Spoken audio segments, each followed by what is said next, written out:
freedom of speech, fundamental rights, freedom of conscience, academic freedom, freedom of press, and the right to listen. You're listening to So to Speak, the free speech podcast, brought to you by FIRE, the Foundation for Individual Rights in Education.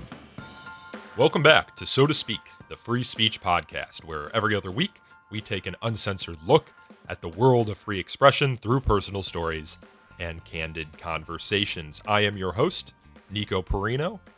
Before I turn to today's show, I want to flag for you all that FIRE's new feature-length documentary called Mighty Ira, A Civil Liberties Story is now streaming worldwide on Amazon, including for free on Prime, and it's also on iTunes and Google Play.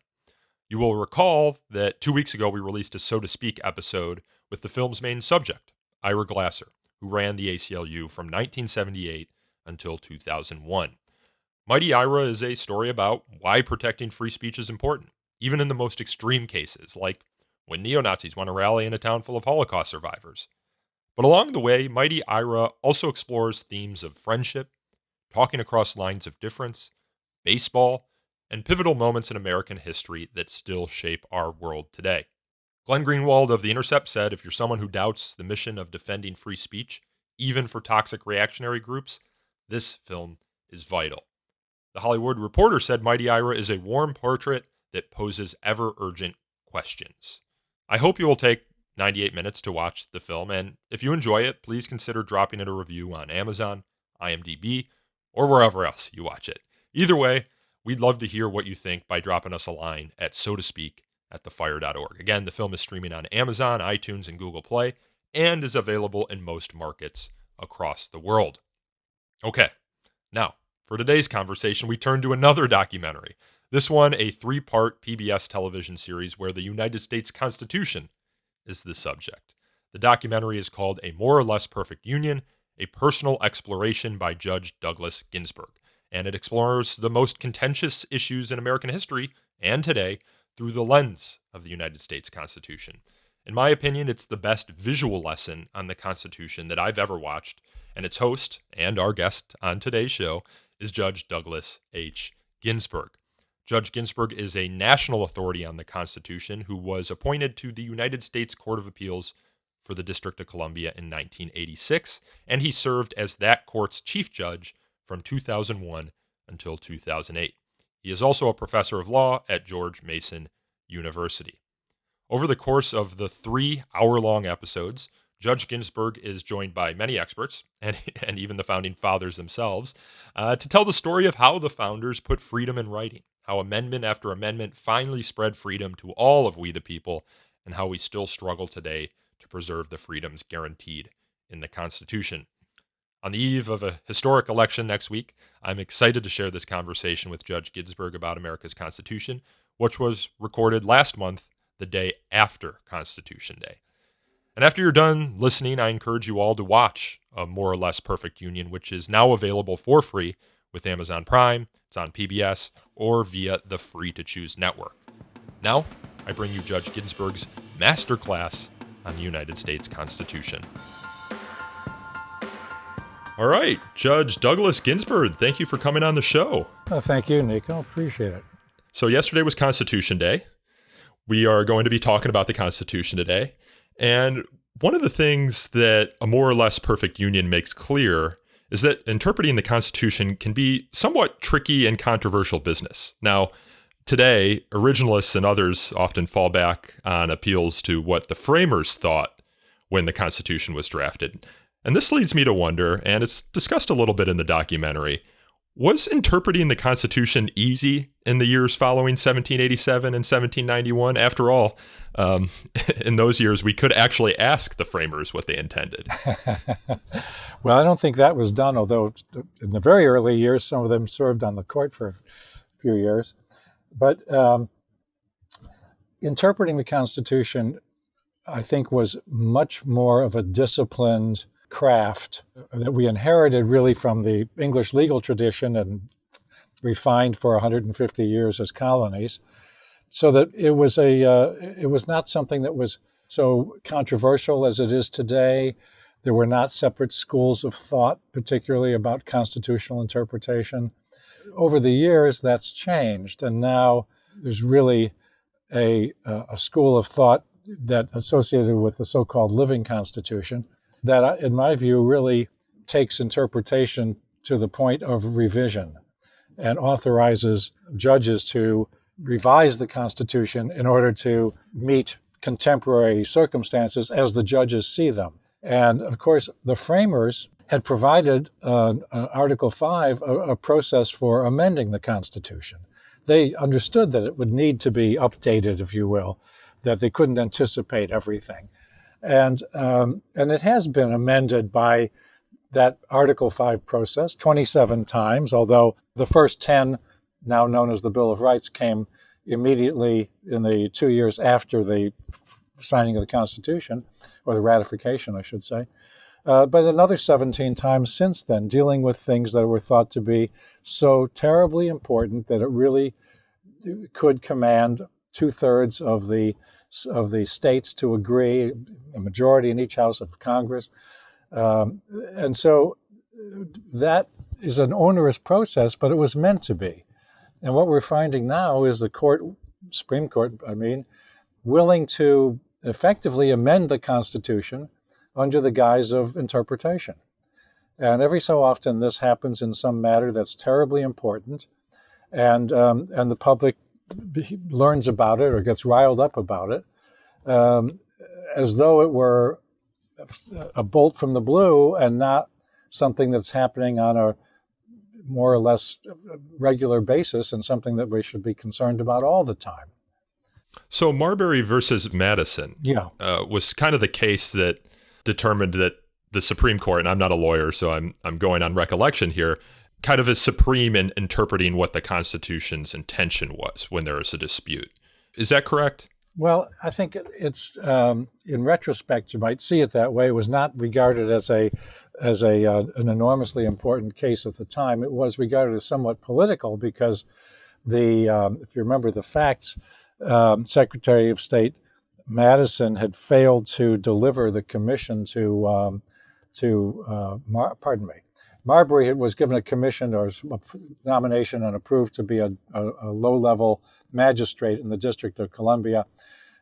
He didn't get the commission, wasn't sworn in before the change of the administrations in March, so he sued the new Secretary of State Madison to deliver his commission. And the actual holding in the case is that the Supreme Court did not have jurisdiction because this kind of case didn't come within the constitutional description of the kinds of cases it could decide. The upshot was, though, that it was a blow in the constant battle between Federalists and Anti-Federalists at the time. Okay, but it was not a case that established supremacy, let's say, in interpreting the Constitution. That really comes along only in about, I think, the 1960s, maybe even 70s. So there were instances in which the executive did not acquiesce in the Supreme Court's interpretation. President Jackson defied the court in one case, saying they've made their order, where are their troops, something like that.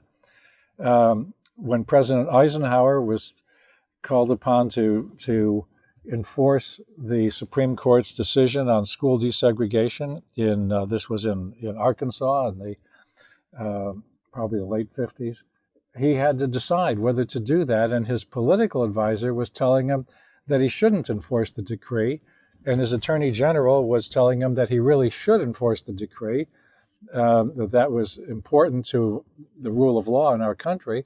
And of course, the president did just that and sent in, federalized the National Guard to enforce that decree and desegregating the schools in Arkansas. So it's really around then and shortly thereafter that we have sort of gotten accustomed to the idea that the Supreme Court is the final word on the meaning of the Constitution. Is there really anything stopping a president or anyone else from ignoring the word of the Supreme Court? I imagine the court's marshal service isn't robust enough to take them into jail, perhaps, especially if they are commander-in-chief and have an army behind them. the court issues judgments, which are just a piece of paper telling somebody what to do or not do, and does not have the capacity to enforce its own judgments. As I think it was Hamilton wrote in the Federalist Papers, the court has neither the power of the purse nor of the sword, and that made it the least dangerous branch. Well, that's evolved a bit in terms of how dangerous it is, but it still doesn't have the power of the purse or of the sword, and depends upon the executive to enforce its decrees. And that is, I think, an important part. The executive's sense of obligation to do so, I think, is an important part of the rule of law as we know it in this country. It really hammers home the point that the Constitution is just a parchment barrier. If folks choose to ignore it, there's, in many ways, nothing standing in their way. Well, that's right. And when that's happened, we've historically had a public that was imposed enough discipline by rejecting the idea of Congress or the executive disregarding the courts. But I'm worried, frankly, that today we have so many people who've been graduated from high school, say in the last 20 years, who have never had a civics course, who may never have had a course in American history. And without a reasonably informed electorate and an engaged electorate, a democratic republic just can't survive very long. So Benjamin Franklin, after the signing of the Constitution, or after the document was complete, he said, "I confess that there are several parts of this Constitution which I do not at present approve, but I'm not sure I shall never approve them." There was a lot of debate at the Constitutional Convention, a lot of disagreement. In many ways, it's a compromise document. What would you say were the main sticking points between the delegates in drafting the Constitution? Well, I think there were three, and two of them were compromised with more or less success. I mean, there's a reason for calling this series a more or less perfect union. The two that really emerged most clearly in the debates were the question of, one was the question of how the states would be represented in the new Congress. In the Constitutional Convention, each state had a vote. There were 13 votes. In the previous Continental Congresses, that was also true. And that was a possibility. But Madison had introduced this idea of two chambers chosen on different bases for different terms of office with different constituencies, which was quite brilliant, really. And I think that was widely and quickly accepted. But the question then became how to determine representation in the House of Representatives. And the large states said, well, we should do it by population. And the small states said, no, it should be one state, one vote. That had to get resolved, partly by having the two chambers, but also the southern states wanted their slave population counted. They had to be counted in the census every 10 years. And the census determines both the number of representatives each state has in the House and in the Electoral College for the presidential election. And so the compromise there was to say, well, we'll count the slaves by 3/5 of their number.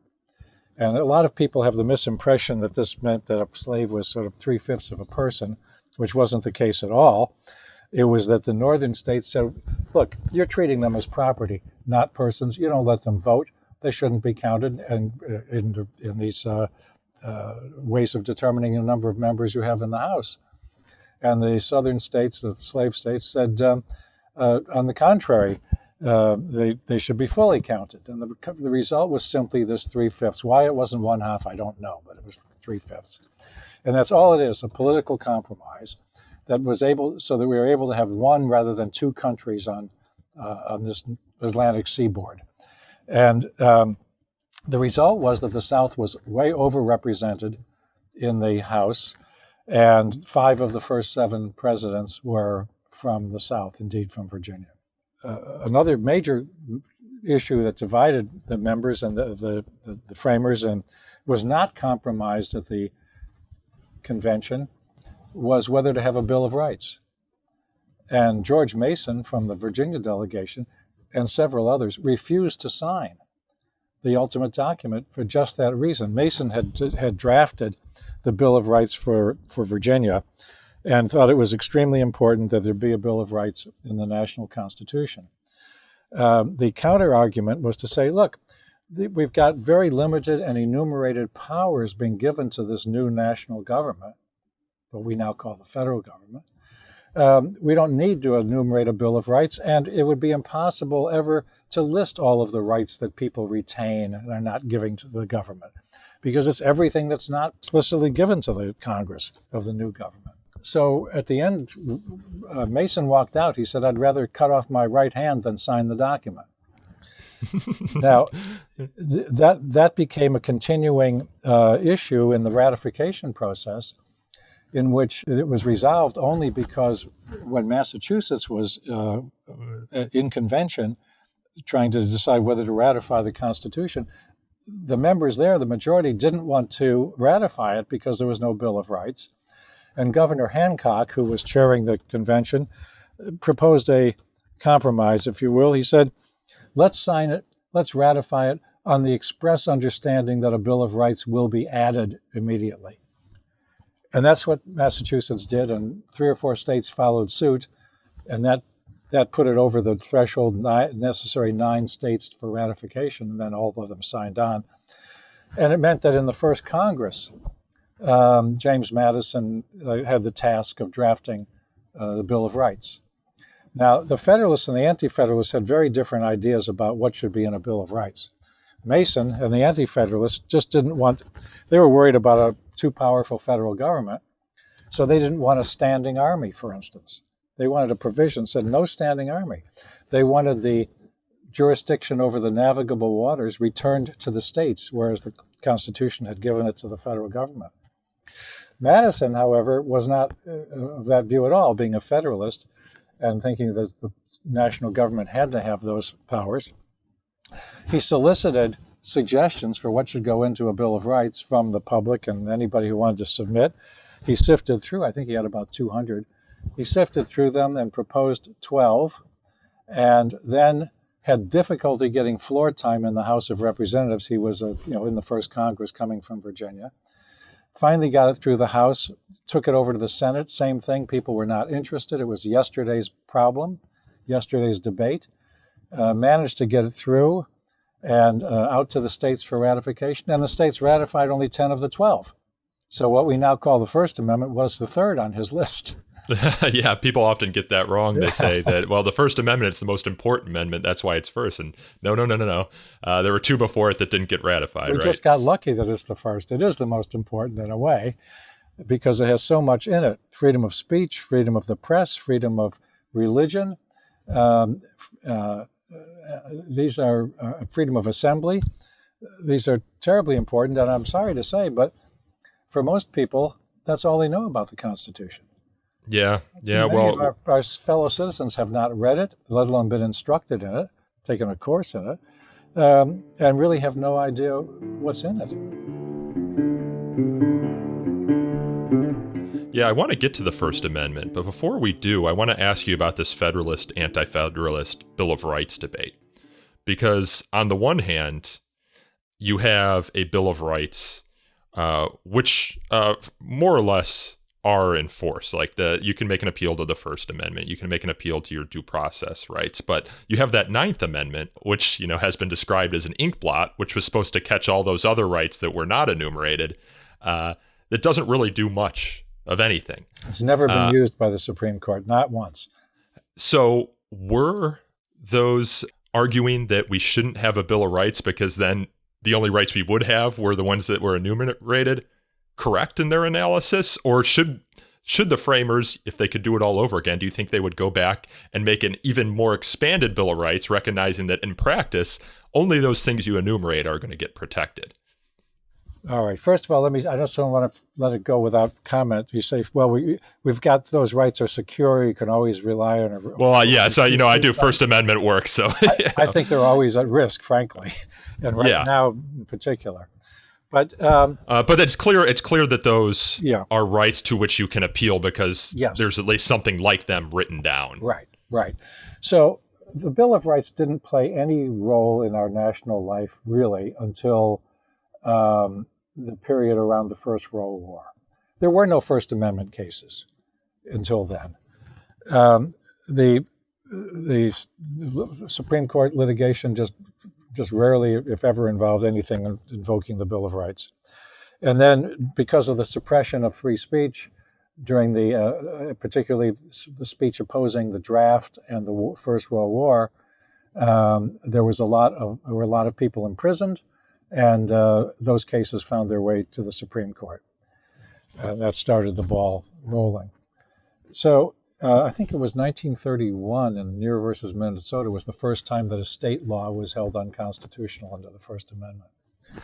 And indeed, we have freedom of, we have a provision in the First Amendment prohibiting the establishment of a religion, but there were established churches in a few of the states, and in Virginia, in my state, what had been the Anglican Church was the established church until about 1819, something like that.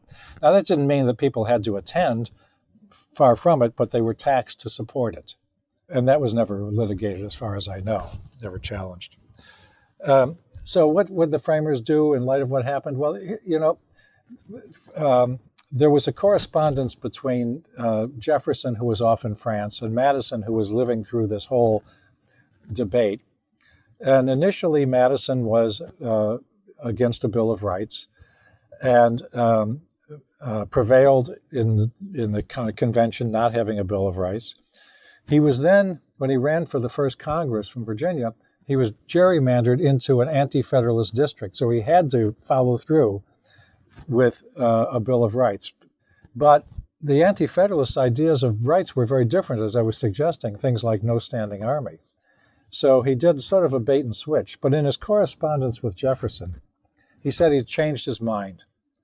And he thought that, Jefferson taken the view, just as you described, that if you enumerated the rights, anything left out would end up falling by the wayside. And when Madison wrote that he changed his mind, he said, it will do no harm. I think it will do no harm. And if it causes people to venerate the Constitution, it will do much good.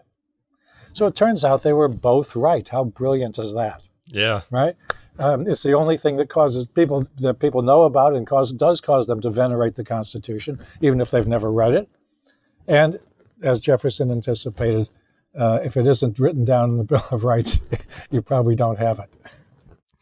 So do you think it was a mistake then, the Ninth Amendment, insofar as, or do you just think that courts have done a poor job of recognizing unenumerated rights, which could include, and I think many of us would assume include, the right to travel, the right to marry, etc.? Right. So what happened is that the Supreme Court has resorted to finding those rights not in the retention provision of the Ninth Amendment, that rights not given to the government are retained by the states or the people respectively, but rather by finding them in other ways, in other provisions of the Constitution. As you said, the right to travel, the right to marry or not marry, the right to educate your children as you see fit, which came up when it was controversial to teach German, probably during the First War, I don't remember. So the court has found ways to, but they're atextual ways. It has to improvise, as it were. And we would be much better off, I think, if these things were actually in the Constitution, or the Supreme Court used the Ninth Amendment to say, well, it's one of those retained rights, because what were we fighting for? What was this Constitution to give us? It was to retain the rights of Englishmen, right? And, the Parliament just couldn't regulate your daily life. That was not part of the social contract. One of the things that, if you talk with your friends or family about the Constitution, that they don't realize is that originally senators weren't elected directly by the people. They were elected, if I'm not mistaken, by state representatives. Why that decision initially? That is one of several counter-majoritarian elements in the Constitution. The framers, and indeed all educated people of their era, understood democracy as being mob rule. And so they were intent on avoiding anything that simply enabled a majority vote to prevail by itself. So you have, the two chambers, for instance, and requiring the president's signature or an overwhelming majority of both houses to override that. They have a court system where the judges are appointed for life in the federal system, and their salaries cannot be reduced, again, to make them independent of the popular majority. And they're electing the Senate by this to represent the states instead of the people was one of those measures. The House of Representatives was the people's house, and the Senate belonged to the states. Now, I think it's a good question as to why that was changed in the 17th Amendment, which was under the very forceful influence of the progressive movement, the original progressive movement, and people like Woodrow Wilson, who thought our Constitution was just terrible. So the idea then, what happened was that several of the states, many of the states actually, had already gone to the idea of improvising a form of majority rule of popular election of the senators. So, for instance, they would members running for the state house would be asked to pledge that they would elect electors to the Electoral College who would follow the popular vote. So enough of that had taken hold in the states that when the 17th Amendment was proposed, they basically were just forcing it on the minority of states that were holding out. Mm. It was a terrible mistake, a grave misfortune for the Republic, because it meant that the power would flow to Washington and away from the state houses. It has a very centralizing effect. And basically, no one represents the states as a state or a state government in the halls of the federal government. The Supreme Court got that completely wrong, by the way, in a case involving the Fair Labor Standards Act, the minimum wage and maximum hours. And they had been asked whether, in a case coming from San Antonio, whether that law, whether it was binding on a municipality, because they had firemen working, 30-hour shifts or what have you, and there were 24-hour shifts, and they didn't want to pay 16 hours of overtime after the first 8. And the court said, no, they're not bound by that. And only 10 or 12 years later, they reversed themselves in another case and said that they were bound by that. And if they didn't like it, they were represented in the Congress and they could get it changed. Well, of course, the states are not represented in the Congress. It was a complete misconception by the Supreme Court. I want to ask you about the 14th Amendment and Incorporation doctrine. How did the framers initially conceive of rights within a state law framework? The First Amendment, for example, says Congress shall make no law. But we've since incorporated that and many other rights enumerated within the Bill of Rights to apply to the state level as well. Did the framers think that states could run roughshod over these inalienable rights if they wanted to? Prior to the 14th Amendment, you mean? Yeah. Well, I'm not sure I would put it that way, but it was up to the states as sovereigns with the only requirement in the Constitution was that the states maintain a Republican form of government. And as long as they had a Republican form of government, they could do what they wanted to do. And as I say, so Virginia had an established church. Many things were done that we would think of today as being contrary to free speech and other First Amendment rights. Those matters were simply left up to the states. After all, bear in mind, and this we try to bring this out in the show, in A More or Less Perfect Union, this convention drafting the Constitution was facing the question, not what should a national government look like, but how much power can the states be persuaded to give up? Because they had all the power. During the Revolutionary War, the federal government could not, or to the extent there was one, the Continental Congress, could not levy a tax, could not support an army. They had to rely on the states to do that. So you need to sort of have an historical imagination to recreate in your mind what the world was like, because it's so different from our world today. Yeah, I want to ask about the Articles of Confederation then, which preceded our Constitution. Did these contain a Bill of Rights analog, or was it even more deferential to the states? Well, I know it was, but Oh yes, absolutely. I mean, it didn't give the federal government any substantial powers. It was really more like a treaty of friendship among the 13 sovereign states, and didn't create a national government worth its name. It simply created the constitutional Continental Congress, but they had only such powers as the states would allow them. And as I say, even during the War of Independence, that was the problem. That was the prevailing governance. So the First Amendment, that's obviously the work I do at the Foundation for Individual Rights and Education in a more or less perfect union. And by the way, I know you've seen the show, so your listeners should know that Alan Kors, our co-founder, is an important commentator in the show. I should also note that you interview one of my other colleagues, Clark Neely, who I used to work at the Institute for Justice, and so I worked with Clark on some of the cases that are actually discussed in the show.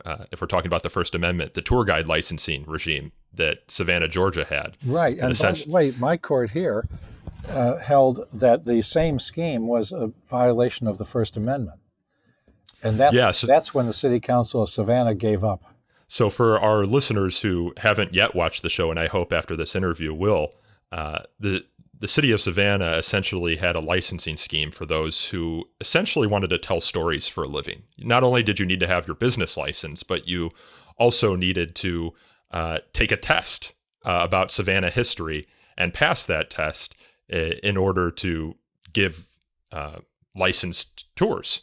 But the test in many ways had no connection to what a lot of these tours were actually about. A lot of these tour guides gave ghost tours. The city of Savannah did not test them on ghost stories. And that first case in the District of Columbia, which also had a licensing scheme, was kind of the one that paved the way for the Institute for Justice, which litigated a lot of these cases to challenge other laws in other cities. And many of them have been struck down. Savannah, District of Columbia, and lo and behold, the sky has not fallen. But you talk a lot in A More or Less Perfect Union about some of the restrictions that we've seen in American history on freedom of speech. There's the Savannah example was meant to bring home that it's not just the federal government that is anxious to or inclined to invade people's rights. It can happen right in your local community, either or at the state level. It's the nature of government that the politicians want more authority or power, as we might call it, and if they get more power, you have less. So the First Amendment begins, Congress shall make no law. Right. And you discuss in the documentary, shortly after Congress made this law, enumerated this right, you had the Alien and Sedition Act, which imprisoned dissenters to John Adams' administration. That's right. And as soon as Jefferson was elected, they were all released. They were repaid their fines. Their convictions were erased. But our modern First Amendment jurisprudence didn't really emerge until the 20th century. So I wonder, and I know there's a lot of scholarly debate about this, what did the framers actually mean when they said Congress shall make no law? I mean, you have the Alien and Sedition Act, and it wasn't until the 20th century that you got the robust protections that we know of today. So if you're looking at it from a originalist perspective, trying to determine what the First Amendment actually meant, have we gone beyond the originalist interpretation, or was the First Amendment really never effectuated in the way that the framers intended it should be? The First Amendment, with the speech provision in particular, has always been a bit of a conundrum. It says, as you quoted it just a moment ago, the Congress shall not abridge, right? Not abridge the right of free speech. Well, that implies that whatever it was then could not be contracted. right, by in any way. Well, what was it then? What was it in 1789 or 1787? There's not a whole lot to go on. We do know that plays in London were required a license before they could open, and that was true right up until the late 20th century, the last third of the 20th century. But we regarded that as a prior restraint that should not be allowed, and we relied to some degree on some English precedent, early precedents. In addition, motion pictures, and we say this in the show, motion pictures did not have First Amendment protection against licensing into the 1950s or around 1960. And even then, of course, there were restrictions imposed locally by each community on obscenity. Or, well, I guess the term was pornography, right? Because obscenity is a legal term. So, in fact, the actual right of free speech has expanded in practice over the years, been expanded by the Supreme Court. I think it's in keeping with the sense of the First Amendment that even the framers would have had, not with regard to pornography, that's very doubtful, but in other respects. Because just take a look at this example. Free speech, does that include writing letters? Could you be fined or imprisoned for things you wrote in a letter? Well, clearly, that was within the contemplation of speech. So it's not speaking out loud in some oral presentation. It's something broader than that. There's a tendency to call it free expression, but free expression may be overbroad because that's been invoked for things like, in the case in the Seventh Circuit, I think it was nude dancing, saying, well, I have a First Amendment right to engage in nude dancing in my nightclub or whatever it is, because it's a form of expression. Well, speech and expression are not the same. Speech is a little bit narrower than expression, but it's certainly a lot broader than what I say out loud or write in a letter. Earlier on this podcast, many years ago, I interviewed a professor at NYU, Stephen Solomon, who wrote a book called Revolutionary Dissent, and he kind of weighed into this argument and argued that if you just look at the sort of expression that colonialists were engaging in immediately before the Constitution was drafted, and especially during the Revolutionary War and before the Revolutionary War, you kind of see echoes of this sort of expression that we deem protected today. The gathering around liberty poles, the pamphleteering, the robust discussion in newspapers, the criticizing elected officials. For me, in fifth grade, my first introduction to the First Amendment was we put on a play on the trial of John Peter Zenger. And so he argues that if you just look, ignore what the legal arguments would have been, just look at what colonialists were doing, and you can kind of infer from that what sort of expression they might have expected would be protected. And he argued that that sort of expression was fairly robust. Well, and the fact is that today, the Supreme Court gives the absolute highest protection to political speech. Correct. That's why various election campaign finance laws have been held unconstitutional.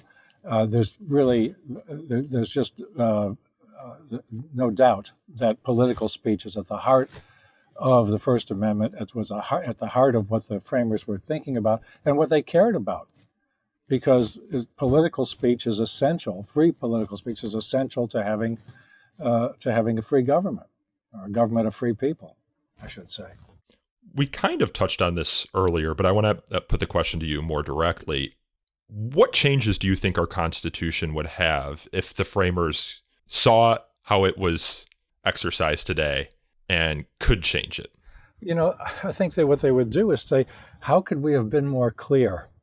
How can we rephrase what we did so as to preclude some of the major departures that we've seen occur in the 20th century, really, where the Congress has done things that are not authorized and the Supreme Court has acquiesced in them. The most important is probably the way in which the separation of powers has been undermined. James Madison said that to combine these powers, the legislative, executive, and judicial, in one hand is the very definition of tyranny. Well, now Congress has created these administrative agencies. They're part of the executive branch. It's delegated to them the lawmaking authority. So they make regulations that have the force of law. There are about 18 of those for every one passed by the Congress. They enforce those regulations, an executive function, and then they judge whether you violated their regulations, a judicial function.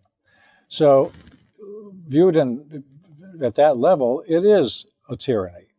Now, if you are fortunate enough to have time and money that you can appeal their decision to a real court with federal judges who have life tenure, well, then you can correct their excesses. But how many people have the resources to do that? As a practical matter, those agencies are exercising all three functions and getting away with it time and time again, every day.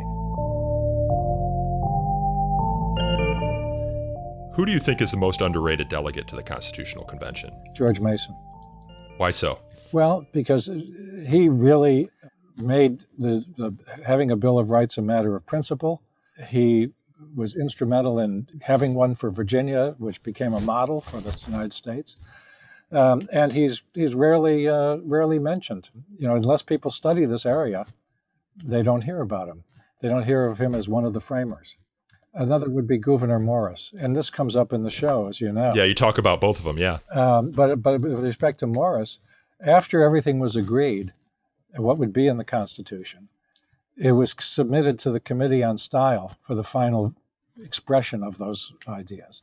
And it was Morris, as Joseph Ellis, the historian, says in the show, when you read the Constitution, you're reading Morris. And it was he who took the original that was submitted to him that said, "We the people of," and then listed the 13 states, and changed it to "We the people of the United States." And that contribution alone is enormous. Yeah. And I'm realizing we're running out of time here. So a last question, I could go on for hours with you, but last question here, aside from your documentary, of course, what are the best resources for learning about the history behind the drafting of the Constitution? Would you argue they're the Federalist and Anti-Federalist papers? What should people read? Well, the Federalist papers for sure. The Anti-Federalist papers are collected in another volume. Would be a very useful and important supplement. There's a wonderful book called From Parchment to Power by Richard, I'm sorry, I can't remember his last name, starts with a W. I'll find it and put it in the show notes for our listeners. Okay. And that's about the drafting process, particularly with regard to the Bill of Rights. So I think those would be a great start for anybody. Well, Judge Douglas Ginsburg, thank you so much for coming on the show, and I hope our listeners will go and check out A More or Less Perfect Union, which is available on PBS and also now on Amazon Prime. It is, and Nico, if I may, it's also available streaming free from freetochoosenetwork.org/Constitution. Yeah, I saw that. All you have to do is put in your email address and you get it that way. Yeah. For free. Yeah. So thanks, Judge. If we had more time, I'd ask you about clerking for Thurgood Marshall. I'd ask you about political factions and political parties, but we'll have to save that for another time. Let's do it another time. Thank you, Nico. All right. Thank you. Bye. That was Judge Douglas H. Ginsburg, and the television series is called A More or Less Perfect Union, a personal exploration by Judge Douglas Ginsburg, which is available to stream now for free on Amazon Prime and the Free to Choose network. It's also available for PBS subscribers. And if you're looking for another good documentary about your rights, particularly your right to free speech, check out the documentary I co-directed and co-produced with my colleagues Aaron Reese and Chris Maltby called Mighty Ira, A Civil Liberties Story, which is also now available on Amazon, and it's also available on iTunes and Google Play. This podcast is hosted, produced, and recorded by me, Nico Perino, and edited by Aaron Reese. You can learn more about So to Speak by following us on Twitter at twitter.com/freespeechtalk or liking us on Facebook at facebook.com/so-to-speak-podcast. We take feedback by email at so-to-speak@thefire.org. And if you enjoyed this podcast, it'll be good for you and better for us if you please consider leaving us a review on Apple Podcasts or Google Play. They help us attract new listeners to the show. And until next time, I hope you enjoy A More or Less Perfect Union and Mighty Ira. Thanks again for listening.